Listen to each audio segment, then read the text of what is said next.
बहुत दिनों के बाद आपका फिर से स्वागत है पीएम क्लास के यूट्यूब चैनल पे। आज हम लोग मैथ का एक बहुत ही महत्वपूर्ण चैप्टर बहुपद पढ़ेंगे। तो बहुपद को शुरू करते हैं। बहुपद ये जो चैप्टर है बिहार बोर्ड में 10 से 12 नंबर का आता है। तो बहुपद में क्या क्या आपको जानना है, कौन कौन सा कॉन्सेप्ट है, और उस एक कॉन्सेप्ट पे मैं आपको 4 से 5 क्वेश्चन दूंगा प्रैक्टिस करने के लिए। आप उसको बनाएंगे और मैं उम्मीद करता हूँ कि ये एक चैप्टर 1 या 2 वीडियो में ख़त्म हो जाएगा। तो शुरू करते हैं बहुपद। तो बहुपद शुरू होता है चर और अचर से। मेरे हिसाब से चर और अचर के मेल को बहुपद कहते हैं, लेकिन कहीं कहीं बहुपद शून्य बहुपद भी होता है, जहाँ पे आपको अचर दिखने को नहीं मिलेगा, चर दिखने को नहीं मिलेगा। मैं देखता हूँ, कोशिश करता हूँ कि आपको समझ में आ जाए। पर चर किसे कहते हैं? तो चर होता है वेरिएबल्स,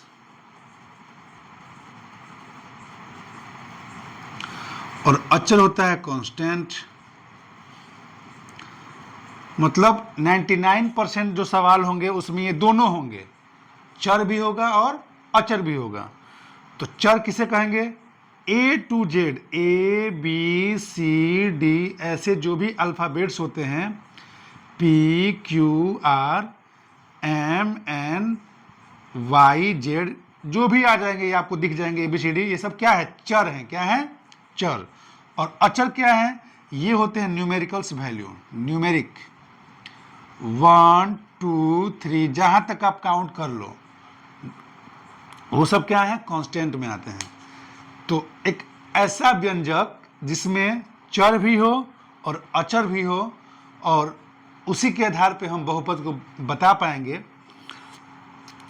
कभी कभी बहुपद ऐसा होता है जिसमें चर और अचर नहीं होते हैं, लेकिन मैं आपको दिखाऊंगा वैसे एग्जाम्पल के माध्यम से। तो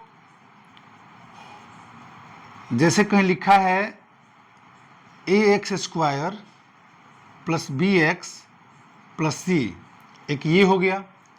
इसमें आपको दिख कहीं नहीं रहा है कि यहाँ पे कोई न्यूमेरिक वैल्यू है, लेकिन ये बहुपद का ही रूप है, जहाँ पे a b c वास्तविक संख्याएं होती हैं। कहीं पे लिखा है 3x² प्लस 2x प्लस 5, तो ये भी एक बहुपद का रूप है। देखिए इसमें 3 भी है और x भी है, यानी आपका वेरिएबल्स भी है। x क्या है? x y z, यहाँ पे x है, वेरिएबल्स है, और ये न्यूमेरिक वैल्यू भी है। तो ये सब, इन सब का जब होता है समायोजन, तो ये सब बन जाते हैं बहुपद। क्या बन जाएगा? बहुपद। आप मुझे बताइए, क्या 3 बहुपद है कि नहीं? तो 3 भी बहुपद है। यहाँ पे भी x छुपा है, x का पावर 0 छिपा है, जहाँ पे हम 3 × 1 करके फिर से 3 ला देंगे, तो ये भी एक बहुपद है। इसको हम बोलते हैं शून्य बहुपद। तो बहुपद को मैं थोड़ा सा डिफाइन करता हूँ और आगे जाके कि बहुपद कितने प्रकार के होते हैं। तो बहुपद में पहला बहुपद होगा आपका रैखिक बहुपद। क्या होगा? रैखिक बहुपद। दूसरा होगा आपका द्विघात बहुपद, जो आपके सिलेबस के अनुसार मैं वही बता रहा हूं। तीसरा होगा आपका त्रिघात बहुपद। इसका जो सामान्य रूप है वो क्या होता है? ax प्लस b, ये व्यापक रूप है इसका। ये क्या होता है? ax² plus bx plus c। ये क्या होता है? ax³ plus bx² plus cx plus d, जहाँ a is not equal to 0। इन तीनों में a is not equal to 0, और a b c ये सब d और ये क्या होंगी? वास्तविक संख्याएं होंगी। क्या होंगी? वास्तविक संख्याएं। आप 8 9 में पढ़ चुके हैं। तो हमको अब ये देखना है कि सवाल इसमें से किस प्रकार का आ रहा है। एक और चौथा होता है शून्य बहुपद, उसको बोलते हैं शून्य बहुपद। वो 9th में पढ़ना है ये, या अचर बहुपद कहते हैं इसको। जैसे मान लीजिए कोई संख्या 3 हो गया, क्या ये बहुपद है? तो हाँ, ये भी एक बहुपद है। कैसे? हम 3 को लिखते 3 × x का पावर 0, जहाँ पे 3 × 1 हो गया, जहाँ पे ये 3 आ गया फिर से। 2 बहुपद है, तो हाँ 2 भी बहुपद है। क्या -3 बहुपद है? तो हाँ -3 बहुपद है। तो ये सब बहुपद के रूप में ही आएंगे। तो ये बहुपद के प्रकार हो गए, जो आपके एग्जाम के पॉइंट ऑफ व्यू से आवश्यक है। तो जैसे मैं कहीं लिखा है अगर 3x माइनस 5, तो ये कौन सा बहुपद है? तो ये रैखिक बहुपद है। कहीं पे लिखा है 3x square plus 5x plus 7, तो ये क्या है? द्विघात बहुपद है। यहाँ पे घात क्या है? 2 है। कहीं पे लिखा है 4x cube plus 3x square plus 2x plus 8, तो ये क्या हो गया? त्रिघात बहुपद हो गया। और कहीं पे केवल 8 लिखा है, तो इसको हम शून्य बहुपद या अचर बहुपद कहते हैं। तो ये बहुपदों के प्रकार हैं। और सिर्फ प्रकार पे ही कि निम्न में से कौन किस प्रकार का बहुपद है, उस पर भी सवाल आते हैं कि निम्न में कौन रैखिक बहुपद का उदाहरण है, निम्न में कौन द्विघात बहुपद का उदाहरण है, निम्न में कौन त्रिघात बहुपद का उदाहरण है,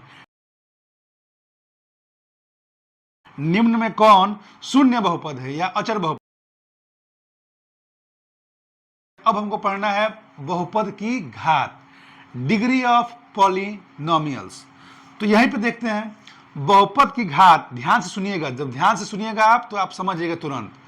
बहुपद की घात के लिए हमको सिर्फ और सिर्फ चर पे ध्यान देना है कि जो भी व्यंजक दिया हुआ है उसमें चर क्या है। और चर की जो घात होगी, अगर बहुपद बनाना है तो चर की घात हमेशा एक पूर्ण संख्या होगी। पूर्ण संख्या किसे कहते हैं? जो 0 से स्टार्ट होती है, 0, 1, 2, 3, 4, 5, 6, 7, 8, 9, 10, जहाँ तक अब गिनना है गिनते रहिए, वो सब क्या है? पूर्ण संख्या है। तो बहुपद की घात मतलब बहुपद बनने के लिए पूर्ण संख्या मतलब घात पूर्ण संख्या में होना आवश्यक है। तो ये रैखिक बहुपद इसे क्यों कहते हैं? क्योंकि जो चर है यहाँ पे, चर क्या है? चर यहाँ पर x है, 3 क्या है? अचर है, 5 क्या है? अचर है। यहाँ पे 3 क्या है? अचर है, 5 अचर है, 7 अचर है, जबकि x क्या है? चर है। x क्या है? चर है। तो हमको चर की घात देखनी है, और चर की सबसे बड़ी घात ही, ध्यान सुनिएगा, चर की सबसे बड़ी घात ही बहुपद की घात कहलाती है। यहाँ पे जो चर है इसकी घात क्या है? 1 है। इसीलिए इस पूरे बहुपद की घात क्या हो जाएगी? डिग्री क्या हो जाएगी? डिग्री कहो चाहे घात कहो, वो हो जाएगी 1। इसमें आप देखिए, इसमें चर क्या है? x है, यहाँ भी x है, तो इसका घात 1 है, इसका घात 2 है। तो चर की दिए गए व्यंजक में चर की सबसे बड़ी घात ही बहुपद की घात कहलाती है। तो इस बहुपद का घात क्या हो गया? 2 हो गया। वैसे ही इस बहुपद का घात क्या होगा? ये चर है x, ये चर है x, ये चर है x, इसका घात 1 है, इसका घात 2 है, इसका घात 3 है। तो घात क्या हो जाएगा? ये घात हो गया 3। और यहाँ पे घात क्या है? 0। तो घात 0 है तो शून्य।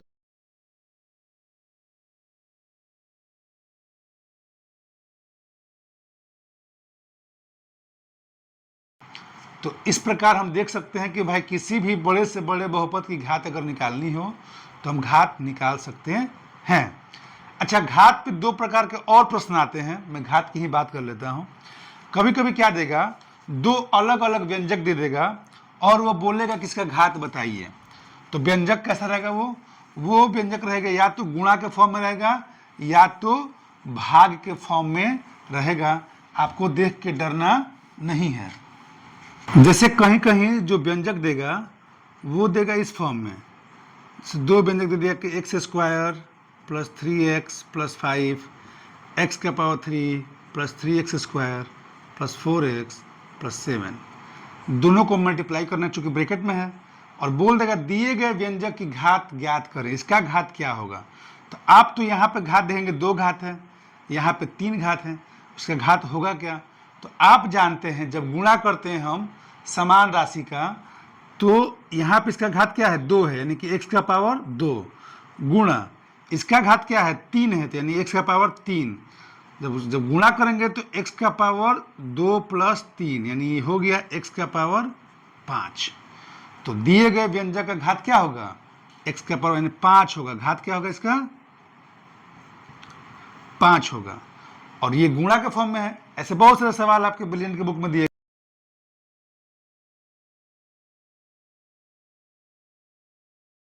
हैं। और कभी कभी क्या होगा, बोल देगा पी एक्स बराबर 4x का पावर 7 प्लस 3x का power 6 so on, Q x बराबर 2x का पावर 2 प्लस 2x प्लस 2 ऐसे। अब बोलेगा यदि px में qx से भाग दिया जाए तो आने वाले भागफल का ये घात क्या होगा। जब बात भाग की हो, ध्यान दीजिएगा, तो सिंपल से बात है, बड़े px का घात क्या है, तो चर राशि का जो सबसे बड़ा घात होगा तो 7 है, यानी कि x का पावर 7। qx का घात क्या है, x का पावर 2, तो क्या होगा, ये घटेगा, यानी कि 7 माइनस 2, तो ये आ गया x का पावर 5, यानी घात क्या हो गया, घात 5 हो गया। तो अभी तक हम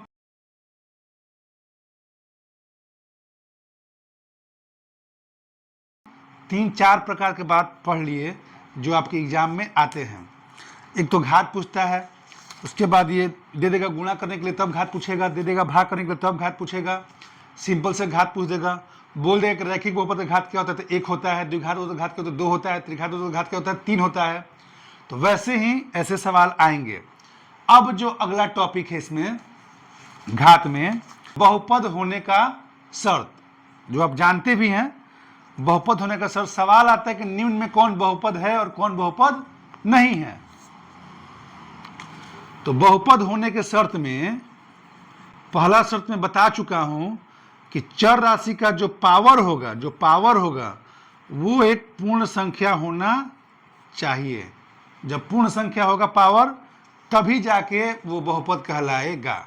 जैसे आप देख रहे होंगे x square plus 3x power 3 plus 4x का पावर 4, तो ये सब क्या है, पूर्ण संख्या है। क्या है, पूर्ण संख्या, एक बहुपद हो जाएगा। लेकिन जैसे इसका घात अगर निगेटिव में आएगा, जैसे x का पावर -1 आ गया, तो ये बहुपद नहीं है। x का पावर -2 आ गया, तो ये बहुपद नहीं है। चाहे कहीं पे 1/x लिखा है, इसका मतलब क्या होता है, इसका मतलब होता है x का पावर -1, तो ये भी बहुपद नहीं है। कहीं लिखा है x बटा में 1 प्लस x, तो ये बहुपद नहीं है। कहीं होगा √x, इसका मतलब होता है x का पावर 1/2, तो ये भी बहुपद नहीं है। तो बहुपद होने का शर्त आप समझ लिए। तो जो मैं टॉपिक बता रहा हूं, उसके बाद आपको उससे संबंधित ही प्रश्न दिखाई देंगे।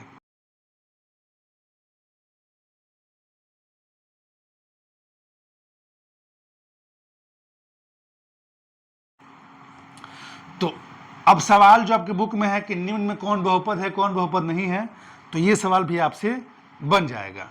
तो चलिए अब आगे का जो टॉपिक है वो टॉपिक है बहुपद का शून्यक। ठीक है, देखते हैं। तो अब हम देखेंगे बहुपद का शून्यक। तो बहुपद का शून्यक के लिए कोई एक बहुपद आपको दिया रहेगा। तो जैसे मान लीजिए बहुपद है, तो इसमें जो चर राशि क्या है, x है, अचर क्या है, 4 है, चर क्या है, x है, अचर क्या है, -4 है, अचर क्या है, 1 है। तो चर का वह मान जैसे x का वह मान जो हम इसमें पुट करेंगे, तो इस पूरे को 0 कर दे, शून्य कर दे, वही इस बहुपद का शून्यक कहलाएगा। तो जैसे ये मान लीजिए क्या है, ये px है, क्या है, px, तो 4x square minus 4x plus 1, ये px है। अब हम निकालते हैं p1, यानी कि x की जगह पर हम क्या रखेंगे, 1 रखेंगे, तो 4 × 1 का स्क्वायर माइनस 4 × 1 प्लस 1, तो 4 - 4 प्लस 1, ये यहाँ पर कट गया, ये क्या आ गया, 1 आ गया, यानी p1 का मान 1 आ गया, यानी कि 0 नहीं हुआ। तो 0 नहीं हुआ यानी कि जब p का मान जब x का मान हम 1 रखेंगे तो शून्य नहीं, यानी कि शून्यक नहीं है। यानी मान x का मान 1 रखने पे ये 0 नहीं होगा। अब हम 2 रखते हैं, तो अब हम निकालेंगे p2, तो 4 × 2 का स्क्वायर माइनस 4 × 2 प्लस 1, तो 4 × 2 का स्क्वायर 4 माइनस 4 × 2 प्लस 1, तो 16 हो गया, -8 हो गया, प्लस 1 हो गया, तो 8 + 1 ये क्या आ गया, 9। तो क्या ये शून्यक है, 2 भी शून्यक नहीं है।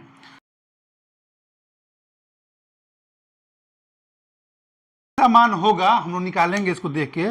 तो ये जो विधि है शून्यक निकालने की थोड़ी कठिन प्रतीत होती है, क्योंकि आपको रेंडमली मान रखना पड़ता है, लेकिन एक तरीका है गुणनखंड विधि जिसके माध्यम से हम शून्यक तुरंत निकाल लेंगे। लेकिन मेरी बात समझिए, x का वह मान, एक मान आएगा अभी जो इस पूरे को, जब x का मान हम रखेंगे तो इस पूरे का मान शून्य कर देगा, उसे ही शून्यक कहते हैं। अब चलिए देखते हैं गुणनखंड विधि से हम कैसे शून्यक निकाल पाते हैं। तो शून्यक निकालने पे सवाल 1 नंबर में भी आता है और 2 नंबर में भी आता है।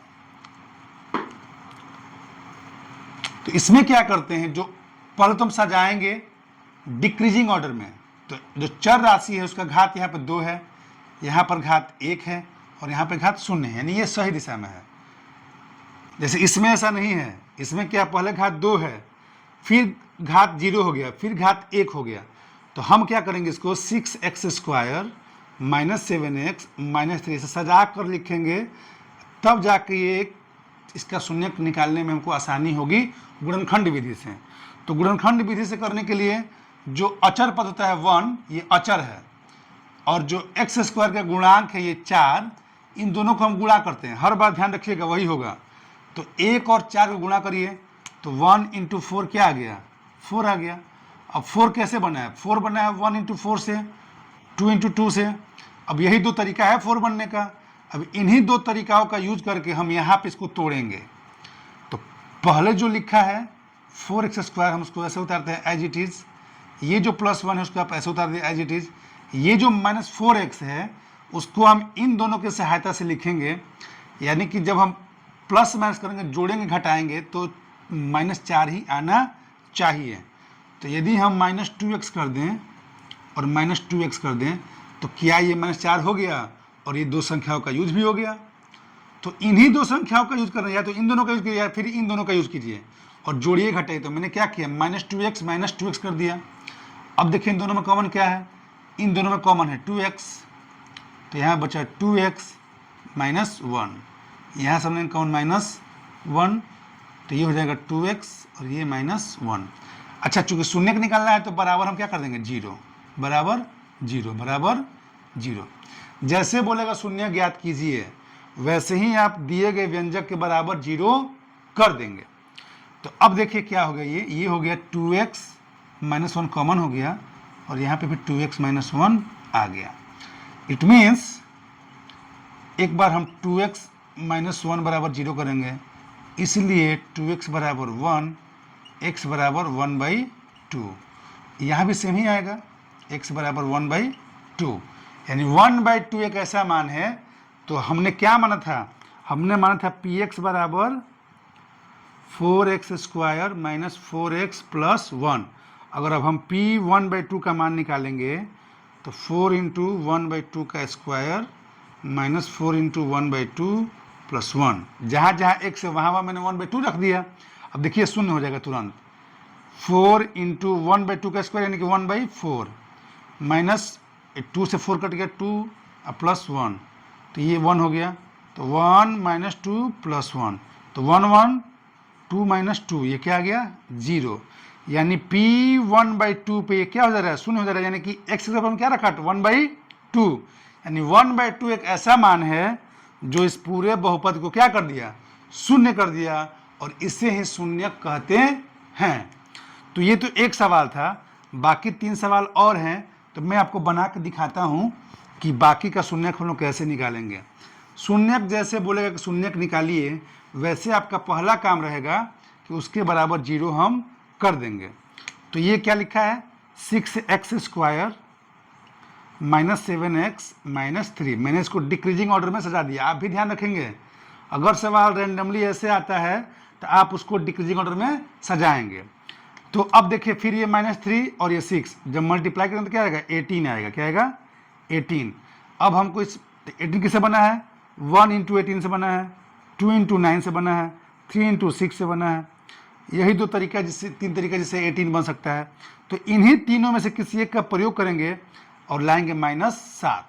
तो 6x², ये देखिए 2 और 9 यानी कि -2x + 9x, तो क्या हो जाएगा -7x। -3 बराबर 0, चूँकि शून्य निकालना है। तो अब यहाँ पे हम 2x कॉमन ले लिए, तो 3x - 1, अब +3 कॉमन ले लिए, तो 3x - 1 बराबर 0। दोनों में कॉमन क्या है? 3x - 1, यहाँ पे क्या है? 2x + 3 = 0, तो 3x - 1 बराबर 0, इसलिए x बराबर 1/3। 2x + 3 बराबर 0, इसलिए x बराबर -3/2। दो शून्यक निकले, एक 1/3 और एक -3/2। अगर हम इसमें मान पुट करेंगे तो ये 0 आ जाएगा, यानी कि बहुपद का घात जितना होगा शून्य के मान भी उतने ही आएंगे। अगर बहुपद का घात 2 है ना, तो शून्यक 1 और 2 आए।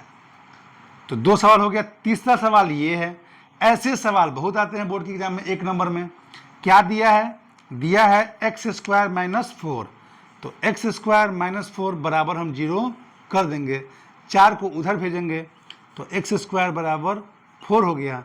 हमको x का मान निकलना है, इसलिए x बराबर ±√4। चूँकि इसका मान निकल सकता है, तो ये हो गया +-2, यानी x का एक मान आ गया +2 और एक मान आ गया -2, यानी शून्य 2 हो गए, +2 और -2। ऐसे ही कहीं दिया है x² - 25 का शून्य ज्ञात करें, तो बराबर क्या कर देंगे? 0, ये जगह उधर, तो x² बराबर 25 हो गया, इसलिए x बराबर ±√25, यानी कि +-5। x का एक मान हो जाएगा +5 और x का एक मान क्या हो जाएगा? -5। दो मान आ गए ना।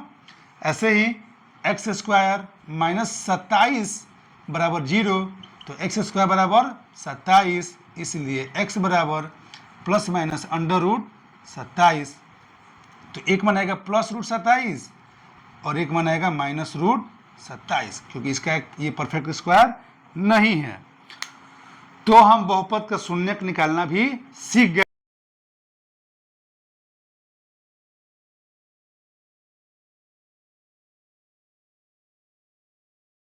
अब हम आगे देखेंगे कि बहुपद के शून्यक की सत्यता कैसे जांच करते हैं।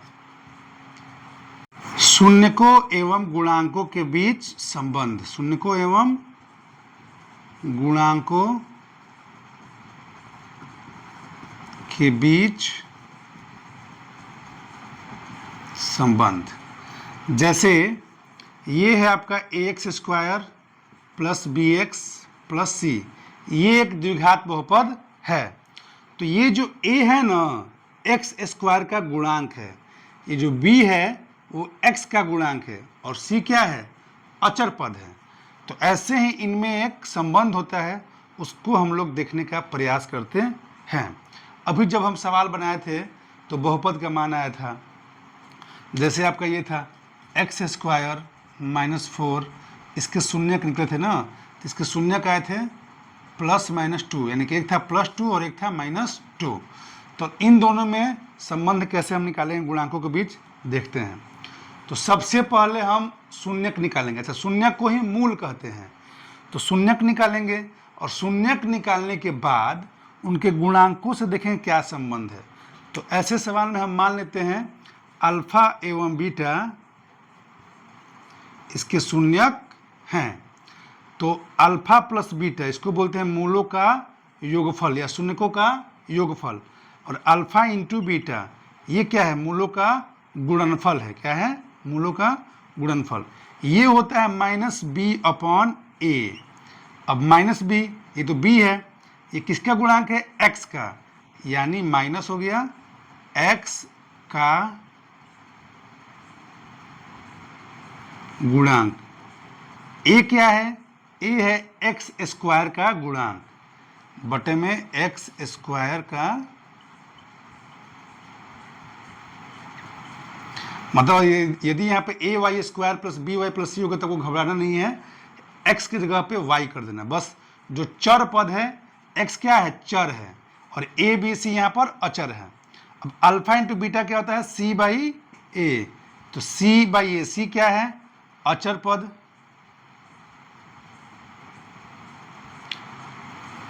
a क्या है? x² का एक्स स्क्वायर का गुणांक है। तो अब हमको देखना है कि भाई इसमें क्या संबंध है। तो ये जो सवाल था आपका एक्स स्क्वायर माइनस 4, हम उसी में देख लेते हैं। तो हम इसकी तुलना करेंगे किससे, A X square plus B X plus C बराबर 0 से। तो एक्स स्क्वायर के साथ यहाँ पर ए है और यहाँ पे क्या है 1 है, क्या है 1 है, इसलिए ए का मान क्या हो जाएगा 1। यहाँ पे बी एक्स है और यहाँ पे बी एक्स तो है ही नहीं, यहाँ पे बी का मान क्या हो जाएगा 0 और सी का मान हो जाएगा -4। सी का मान क्या हो गया -4 हो गया। तो यहाँ पर हमने 1 एज्यूम किया था, चूंकि जहाँ पे कुछ भी नहीं होता वहाँ पर 1 होता है। तो अब देखिए ए का मान 1 आ गया, बी का मान 0 आ गया, सी का मान -4 आ गया। अब मूलों का योगफल, तो मूल क्या आए थे 2 और -2। तो योगफल जब करते हैं अल्फा प्लस बीटा तो जोड़ने पे क्या आता है 2 प्लस -2। तो ये क्या आ गया 2 - 2 यानी कि 0 आ गया। अब ये फॉर्मूला क्या कहता है -b/a। तो b का मान क्या है, अल्फा प्लस बीटा फॉर्मूला क्या कहता है -b/a। अगर ये भी 0 आ गया नहीं सही है, तो b का मान क्या है 0 है और a का मान क्या है 1 है, लगा दिया माइनस, तो क्या आ गया 0 आ गया। ऊपर में 0 तो क्या आएगा 0 ही आएगा, यानी कि ये हमारा फॉर्मूला दोनों सही है। अल्फा इंटू बीटा यानी कि गुणा कीजिए, तो 2 गुणे -2 तो क्या आ गया -4। अब अल्फा इंटू बीटा का फॉर्मूला क्या है c/a। ये तो मैंने चूंकि शून्य क्या था 2 और -2 था ना, तो मैंने इन दोनों को गुणा कर दिया गुणनफल निकालने के लिए शून्यकों का। अब ये फॉर्मूला क्या कहता है c/a। c कितना है -4 है और a कितना है 1 है, तो क्या आ गया -4 आ गया। यानी कि ये फॉर्मूला भी हम लोग का सही है। तो गुणांकों के भी संबंध यही है। अल्फा प्लस बीटा क्या है -b/a, alpha into beta c/a। अब सवाल आपको मैं दिखा रहा हूं और बनाने का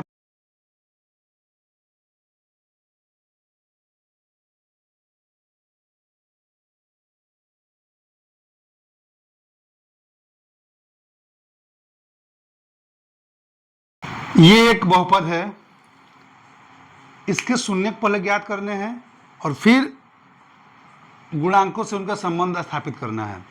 तो इसकी तुलना हम किससे करेंगे, इसकी तुलना हम करेंगे ax² plus bx plus c से।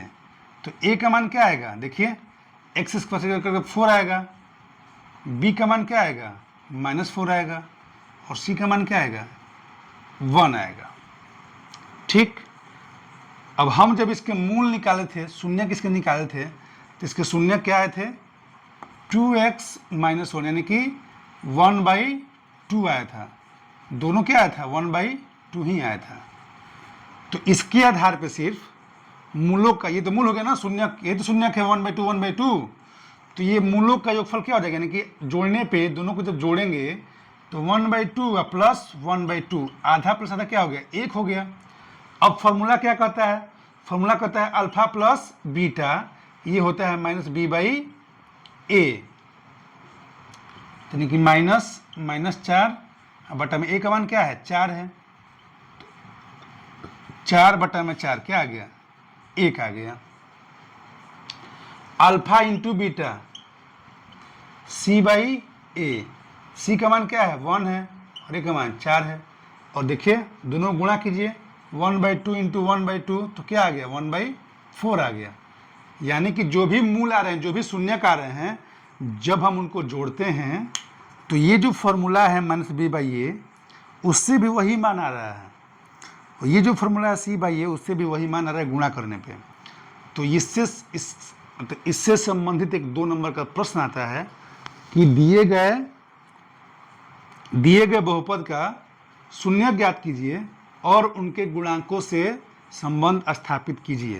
तो हम क्या करेंगे, पहले हम शून्यक निकालेंगे, उसके बाद इसकी तुलना करेंगे और a b c निकालेंगे।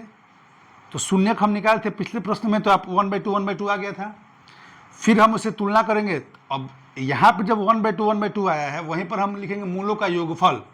तो 1/2 प्लस 1/2 1 हो गया, आधा प्लस आधा क्या हो गया 1 हो गया। मूलों का गुणनफल करेंगे तो 1/2 इंटू 1/2 क्या हो गया 1/4 हो गया। 2 बात हो गई। अब आगे हम इसकी तुलना इससे करेंगे, a b c निकालेंगे और फिर पुनः बोलेंगे एक बार मूलों का योगफल, तो अल्फा प्लस बीटा हो जाएगा -b/a। ए, यहाँ पुट करेंगे तो फिर 1 आएगा, फिर मूलों का गुणनफल c बाई ए, तो यहाँ पे 1/4 आएगा। इस प्रकार हम देख सकते हैं कि भाई जो मूलों के जो बहुपद का जो शून्यक आ रहा है, जो मूल आ रहा है, उनका संबंध उनके गुणांकों से है, और हमने इसको यहाँ पे सत्यापित भी कर दिया। अब हम पढ़ेंगे इसके आगे का जो टॉपिक है उसमें क्या है, दिए गए शून्यक से द्विघात बहुपद ज्ञात करना। जैसे आपको 2 शून्यक दिया रहेगा, जैसे 2 शून्यक क्या हो गए, एक अल्फा हो गया और एक बीटा हो गया, उसकी कुछ संख्या दे देगा, वो 1 और 2 दे दिया मान लीजिए, हम अल्फा बीटा से मान चलते हैं, वो 1 और 2 दे सकता है, वो 3 और 4 दे सकता है। तो कभी कभी क्या देगा, वो शून्यक देगा, कभी कभी क्या बोलेगा कि मूलों का योगफल, शून्यकों का योग, देखिए शून्यक और मूल दोनों एक ही चीज़ है, ध्यान रखिएगा, मूलों का योगफल दे देगा और मूलों का गुणनफल दे देगा, और आपसे बोलेगा कि आप द्विघात बहुपद ज्ञात कीजिए। तो इसका बहुत सिंपल सा फॉर्मूला है, वो क्या है, एक्स स्क्वायर माइनस मूलों का योगफल x प्लस मूलों का गुणनफल, यानी x square minus alpha plus beta x plus alpha into beta. Alpha plus beta क्या है, मूलों का योगफल है, अल्फा इंटू बीटा क्या है, मूलों का गुणनफल है। तो अब आप देखेंगे ध्यान से कि सवाल में आपको 2-3 प्रकार से बोल सकता है। एक बार बोलेगा कि शून्यक दिया है, चाहे मूल दिया है 1 और 2, तो इनका योगफल क्या होगा, 1 2 3 हो गया। अगर हम इसको अल्फा मान लिए और इसको बीटा मान लिए, तो इन दोनों का योग क्या होगा, अल्फा प्लस बीटा क्या हो जाएगा, 1 प्लस 2 हो जाएगा, यानी कि क्या हो गया, 3 हो गया। और अल्फा इंटू बीटा क्या होगा, यानी 1 इंटू 2 हो जाएगा, यानी कि 2 हो गया। अब हमको द्विघात बहुपद निकालना है, पुट कर देंगे, एक्स स्क्वायर रहेगा एक्स स्क्वायर ही माइनस अल्फा प्लस बीटा, तो क्या है 3 है, x plus alpha into beta यानी कि 2, तो ये बन गया आपका बहुपद। और ये सवाल आता है 1 नंबर का भी, और यही सवाल आता है 2 नंबर का भी। एक बार क्या बोलेगा कि मूलों का योगफल दिया है 5 और मूलों का गुणनफल दिया है 6, अब आप बहुपद ज्ञात कीजिए। तो फॉर्मूला क्या है, एक्स स्क्वायर माइनस मूलों का योगफल x यानी कि 5x प्लस मूलों का गुणनफल, तो बन गया बहुपद। तो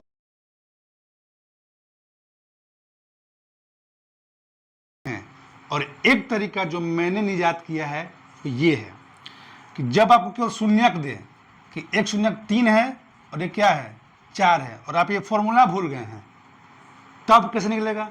तो शून्यक का मतलब क्या होता है, शून्यक का मतलब होता है कि उसने x का मान दे दिया, यानी कि x बराबर 3 और ये क्या हो गया x बराबर 4, तो आप इसको ले जाएं इस साइड, यानी कि x माइनस 3 और ये क्या हो गया x माइनस 4। अब आप इन दोनों को गुणा कर देंगे, इन दोनों को क्या कर देंगे, गुणा कर देंगे। तो जब x का गुणा करेंगे x में तो हो जाएगा एक्स स्क्वायर, जब इसका गुणा करेंगे -4 में तो हो जाएगा -4x, -3 गुणा करेंगे x में तो हो जाएगा -3x, अब माइनस माइनस प्लस तो +12, तो ये हो गया एक्स स्क्वायर -7x प्लस 12। अगर आपको फॉर्मूला भूल गए तो ये तरीका अपना लेंगे जब वो 2 शून्यक दिया रहेगा तब। तो इस प्रकार आपने देखा कि 2 शून्यकों से हम, देखिए ये क्वेश्चन 1 नंबर में भी आता है और सेम क्वेश्चन 2 नंबर में भी आता है। आपके बोर्ड पे कुछ प्रश्न दिखाई दे रहे होंगे, आप उनको सॉल्व करें।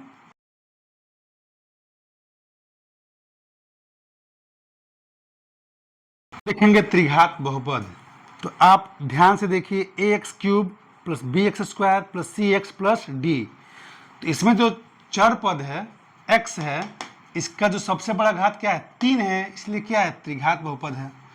तो त्रिघात बहुपद में नॉर्मली 2 प्रकार के सवाल आते हैं कि दे देगा कि इसके शून्यक अल्फा बीटा गामा है और उनका योग ज्ञात कीजिए, तो -b/a, उनके गुणनफल का योग ज्ञात कीजिए तो c/a, उनका गुणनफल ज्ञात कीजिए तो -d/a।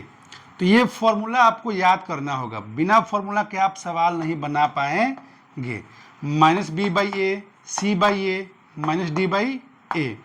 तो एक ये प्रश्न है, इसमें हम लोग तीनों निकाल लेंगे। तो हम इसकी तुलना करेंगे इससे। तो यहाँ पर a का मान क्या हो गया, यहाँ पर a का मान होगा, b का मान क्या होगा 1, c का मान क्या होगा -5 और d का मान क्या होगा 2। तो a b c d ये चारों मान ज्ञात हो गए।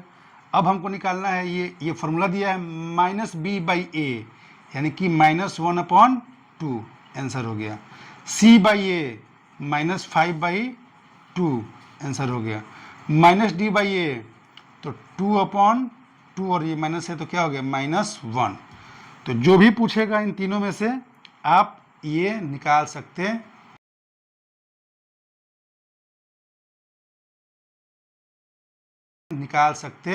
हैं। एक सवाल और आता है कि त्रिघात बहुपद है और उसके शून्यक दे देगा। तो भाई त्रिघात बहुपद में कितने शून्यक होंगे, तो 3 होंगे। मान लीजिए दिया है शून्यक 1, 2 और 4, ये 3 शून्यक दिया है और बोल रहा है कि आप त्रिघात बहुपद ज्ञात कीजिए। तो मैंने अभी आपको बताया था द्विघात बहुपद में, फिर मैं दोबारा बता रहा हूँ इस तरीके से, ये सबसे आसान तरीका है। भाई शून्यक है यानी कि x का मान दिया है, तो x का मान क्या दिया है 1 दिया है, x का मान क्या दिया है 2 दिया है, x का मान क्या दिया है 4 दिया है।